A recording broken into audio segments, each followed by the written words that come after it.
नमस्कार। जैसा कि माटी वाली रास्ते में अनेक कल्पनाएं करती आती है कि आज वह अपने बुड्ढे को 3 रोटियां खिलाएगी, 2 रोटियां खिलाएगी। कभी वह विचार करती है कि आज मैं उसको सब्जी से रोटियां खिलाऊंगी। अतः इसी विचार के कारण उसने रास्ते में अपने जो मिट्टी बेचने के से जो आमदनी हुई थी, उस आमदनी से उसने 250 ग्राम प्याज खरीदा। मैंने 1 पाव प्याज खरीद लिया था और मन में विचार करते करते बेचारी घर पहुंची। लेकिन जब घर पहुंची तो उसने देखा कि उसका बुड्ढा बेचारा पहले ही मर चुका था। अब उसे रोटियों की कोई आवश्यकता नहीं थी। उसका मिट्टी का चूल्हा बेचारी का मिट्टी में ही मिल गया, अर्थात उसका बुड्ढा इस संसार को छोड़ करके चला गया। अब देखें आगे।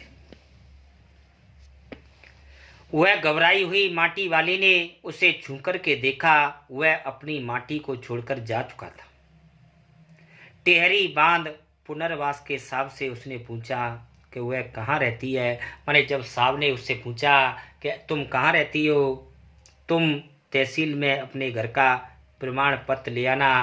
माने कि तुम अपने तहसील में एक प्रमाण पत्र ला करके देना कि तुम्हारा जन्म प्रमाण पत्र कहाँ है। उसने कहा, मेरी ज़िंदगी तो साहब शहर के तमाम घरों में माटी बेचते बेचते बीत गई। माटी कहाँ से लाती हो?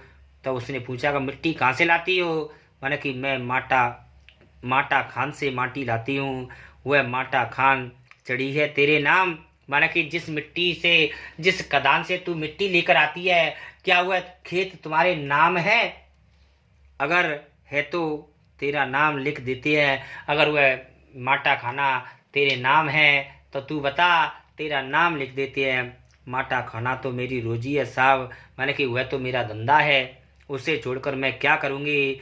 बुढ़िया, हमें ज़मीन का कागज़ चाहिए, रोजी नहीं। अधिकारी ने जवाब दिया कि हमें इससे कोई वास्ता नहीं है कि तेरी रोजी क्या है क्या नहीं है, हमें तो केवल ये बता कि वह तेरे नाम है तो उसका हमें कागज़ दिखा, यदि नहीं है तो मना कर।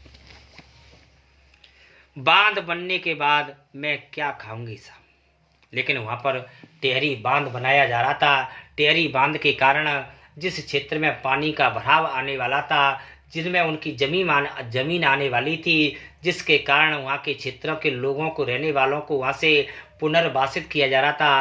अर्थात सरकार द्वारा बांध बनने से पहले लोगों को वहाँ से खाली कराया जा रहा था। अतः माटी वाली ने कहा, साहब आप मेरे माटा खाना को यहाँ से मत उठाइए, वरना मैं क्या करूँगी, मेरा जीवन कैसे चलेगा, मेरे पास और कोई रोजी रोटी भी नहीं है। लेकिन अधिकारियों ने उसकी एक नहीं सुनी, क्योंकि गरीब की इस संसार में सुनने वाला कोई भी नहीं होता है। सरकार अपनी घोषणाओं के द्वारा अनेक ऐसी ऐसी घोषणाएं करती हैं, जिन घोषणाओं का परिणाम बेचारे गरीबों को भोगना पड़ता है। लेकिन सरकार और हमारा समाज ऐसे गरीबों के प्रति किसी प्रकार का कोई ध्यान नहीं देता है।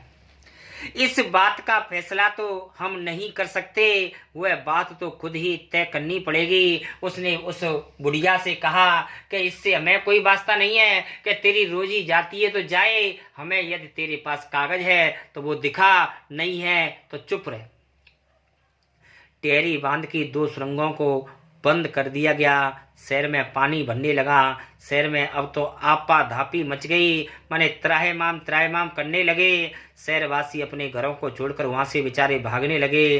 पीने पानी भर जाने से पहले शमशान डूबा। माटी वाली अपनी झोपड़ी में बाहर बैठी थी।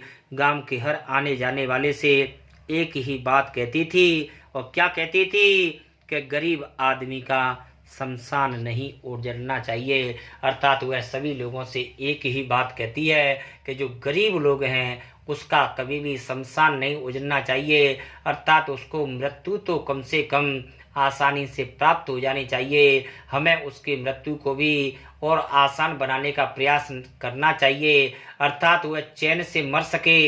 यदि वह संसार के द्वारा जी नहीं पाता है तो बेचारा स्वतंत्रता से कम मर तो सके। लेकिन सरकार क्या करती है कि उनकी रोजी रोटियों को छीन लेती है। बेचारे दर दर की ठोकरें खाने के लिए रह जाते हैं। कोई व्यक्ति, समाज और सरकार द्वारा उन पर कोई ध्यान नहीं दिया जाता है, क्योंकि सब अपनी मस्ती में मस्त रहते हैं और कोई किसी का ध्यान नहीं करता है, क्योंकि कहा भी गया है अपना काम बनता भाड़ में जाए जनता। क्योंकि संसार में सब व्यक्ति अपनी बातों को ही पूर्ण करने वाले हैं, कोई किसी के लिए कोई भी कार्य नहीं करता है। क्योंकि इस संसार में कोई किसी का कार्य करता है तो वह स्वार्थ और लाभ के कारण ही करता है। क्योंकि तुलसीदास ने भी रामायण में कहा है कि स्वार्थ लाभ करे सब प्रीति, स्वार्थ लाभ करे सब प्रीति।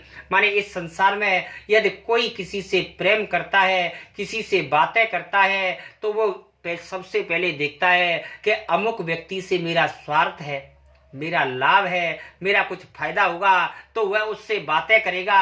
क्योंकि आज के जमाने में कोई व्यक्ति बिना निजी हित के कारण, बिना स्वार्थ साधे किसी भी कार्य को नहीं कर सकता है। तो मित्रों, इस पाठ में यही बात बताया गया है कि हमें किसी की जिंदगी को यदि बसा नहीं सकते हैं तो उजाड़ने का भी हमको कोई अधिकार नहीं है। हमें किसी के जीवन को उजाड़ना नहीं चाहिए। यहाँ आकर के आपका ये पाठ समाप्त होता है। अब कल आपको नेक्स्ट पाठ पढ़ाया जाएगा। तब तक हो सकता है कि आपकी ऑफलाइन कक्षाएं प्रारंभ हो जाएंगी। अतः आप और हम आमने सामने बैठकर विद्यालय में ही पाठ पढ़ेंगे। तब तक के लिए सभी छात्रों को एक बार फिर से मैं आपका हिंदी व्याख्याता पवन शर्मा, नमस्कार।